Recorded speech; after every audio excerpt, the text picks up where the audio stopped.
Elle, c'est un nom qui traverse les siècles. Cléopâtre. Reine d'Égypte, amante de César, mythe vivant et femme de chair. Pour certains, une séductrice au charme redoutable. Pour d'autres, une stratège brillante, prête à tout pour sauver son royaume. Mais qui était-elle vraiment? Une souveraine brisée par le destin ou une légende construite par ses ennemis? Aujourd'hui, on te raconte toute l'histoire de Cléopâtre, la dernière reine d'Égypte, et peut-être la première icône mondiale.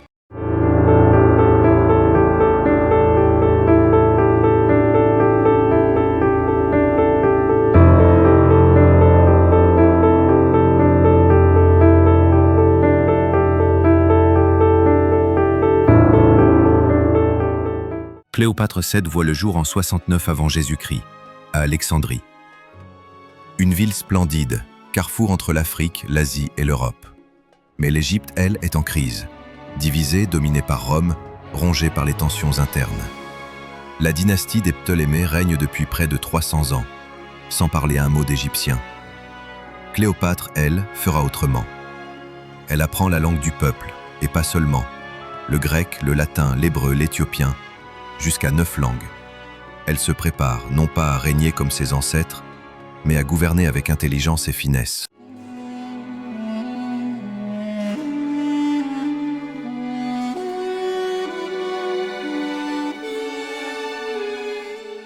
Très tôt, elle est plongée dans les intrigues du palais. Son père, Ptolémée XII, est chassé du trône. Elle part en exil à Rome avec lui. Là-bas, elle observe. Elle apprend. Elle comprend une chose. Rome ne respecte pas les faibles. À la mort de son père, Cléopâtre a 18 ans. Elle monte sur le trône d'Égypte, aux côtés de son jeune frère, âgé de 10 ans. Elle est obligée de l'épouser, comme l'exige la tradition. Rapidement, la cohabitation devient impossible. La guerre civile éclate.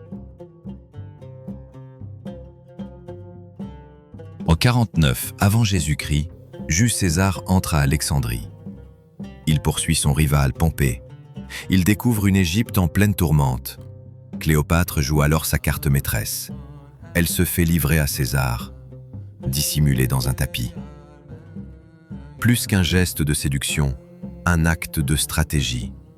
Elle sait que pour survivre, elle doit convaincre César de son importance. Et elle réussit.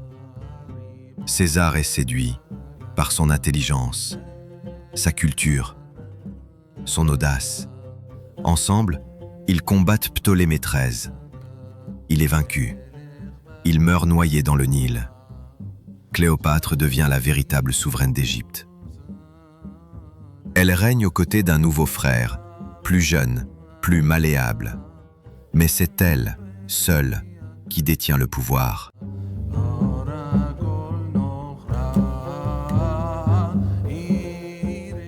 De son union avec Jules César, naît un fils, Césarion, un enfant mi-romain, mi-égyptien. Pour Cléopâtre, il est l'héritier idéal, le lien vivant entre deux mondes. Mais à Rome, cette naissance dérange. César a déjà un héritier désigné, Octavien, son fils adoptif. Cléopâtre se rend à Rome avec son fils. Elle loge dans la maison de César. Elle fascine les Romains, mais elle les inquiète aussi. En 44 avant Jésus-Christ, César est assassiné. Cléopâtre quitte Rome précipitamment. Elle retourne en Égypte, seule, mais toujours reine.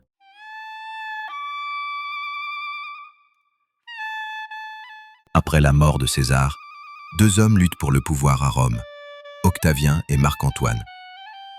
Ce dernier est envoyé en Orient, et c'est là, à Tarse, qu'il rencontre Cléopâtre. Elle arrive sur un bateau somptueux, déguisée en déesse Isis. Encens, musique, soie flottante. Marc-Antoine est fasciné. Leur alliance devient passion. 3 enfants naissent de leur union. Ensemble, ils rêvent d'un empire d'Orient. Mais à Rome, on parle de trahison. Antoine renierait Rome pour une reine étrangère. Octavien en profite. Il déclare la guerre à Antoine et à Cléopâtre. L'affrontement a lieu à Actium, En 31 avant Jésus-Christ, une bataille navale décisive. Le vent tourne, la trahison s'en mêle. La flotte égyptienne est écrasée. Cléopâtre fuit, Antoine la suit. Ils regagnent Alexandrie, brisés. Leur rêve commun s'effondre. Antoine, croyant Cléopâtre morte, se donne la mort. Elle le rejoint alors qu'il agonise. Elle hurle, pleure, le serre contre elle. Mais elle est encore en vie. Octavien entre dans Alexandrie. Il veut capturer Cléopâtre vivante, l'exhiber à Rome comme un trophée. Mais Cléopâtre refuse cette humiliation. Dans sa chambre, entourée de ses suivantes fidèles, elle se donne la mort. Peut-être par morsure d'aspic, peut-être par poison. Elle meurt en reine, à 39 ans. Octavien fait exécuter Césarion, le dernier héritier de Cléopâtre. L'Égypte devient une province romaine. Mais Cléopâtre ne disparaît pas. Elle renaît dans les poèmes, les tableaux, les opéras, les films. Tour à tour sorcière, déesse, héroïne tragique. Elle incarne le pouvoir féminin, le courage, la fin d'un monde. Et si, finalement, sa plus grande victoire, c'était ça. Être restée vivante dans la mémoire de l'humanité. Cléopâtre, la dernière reine d'Égypte, et peut-être la première icône mondiale. Si cette histoire t'a captivé, abonne-toi à Terre de Mémoire. Chaque semaine, découvre avec nous les civilisations, les rois et les révolutions qui ont changé le monde.